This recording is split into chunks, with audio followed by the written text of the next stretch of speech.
500 chashstick pins, many possible bridges to build. I will try to do something like this, a Fishbelly truss beam bridge. The first thing one has to understand is how to connect two pins, because basically the only thing one can do with these without any additional aids is to bend them so the pressure from each pin on each pin creates enough friction through the connection points to prevent them from moving. Concrete, this means one connects two pins by bending them in opposite sides, then securing them by 3 more pins against debending. Now this thing is not that strong, why it is a good idea to get more pins into the other direction and also the diagonals.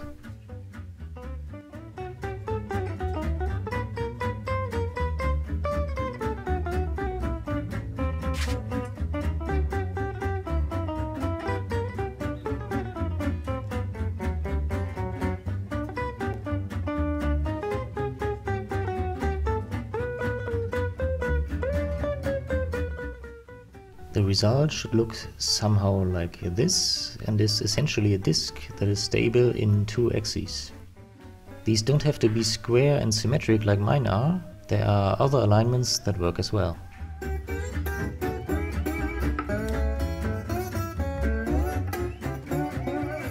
From these discs I now create a couple of copies and try then to connect them to a 3-dimensional framework.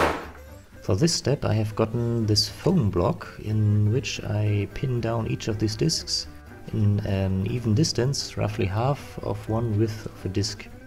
This should make the task of connecting all of them a lot easier.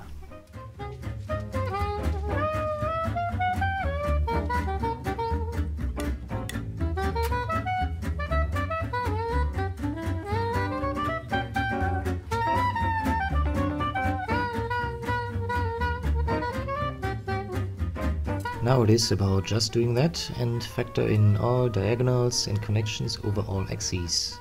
Just getting your hands on it while you are doing it should give you a good feeling already where it needs more reinforcement.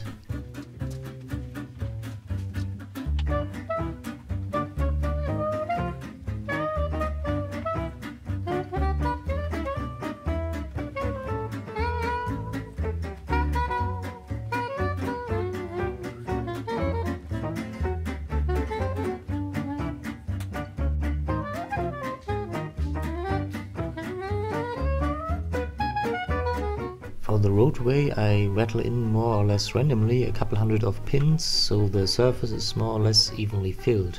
I could have gone very orderly here as well by putting pins in even distances and from left to right instead of following the length of the bridge like I did, but maybe next time.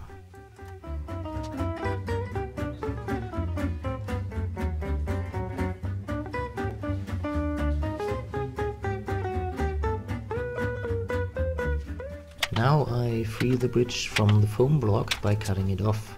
The way it is now, it is stable under its own weight, but I wanted to increase the stiffness of it by putting on those rubber bands on the bottom layer of the bridge that is under tension.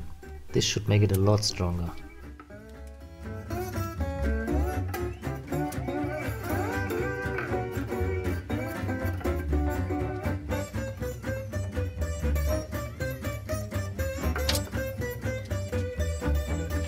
Finally, some cutting of pointy and too long pins to increase the looks.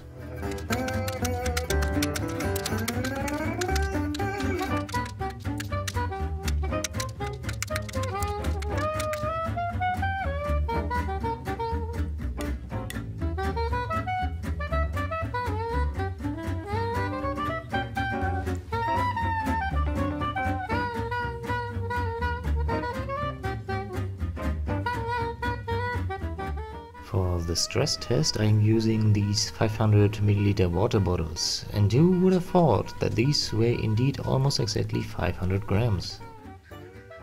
To get the maximum number of bottles onto the bridge I am distributing them evenly on the roadway.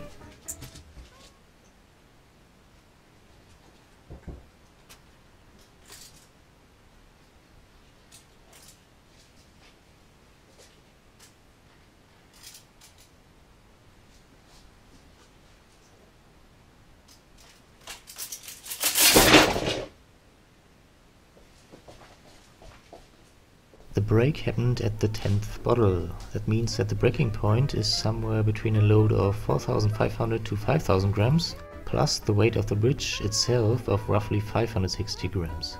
It looks like the bridge fell off the chairs because of the bulging downwards and a twisting along its long axis, which made the whole thing just a bit longer.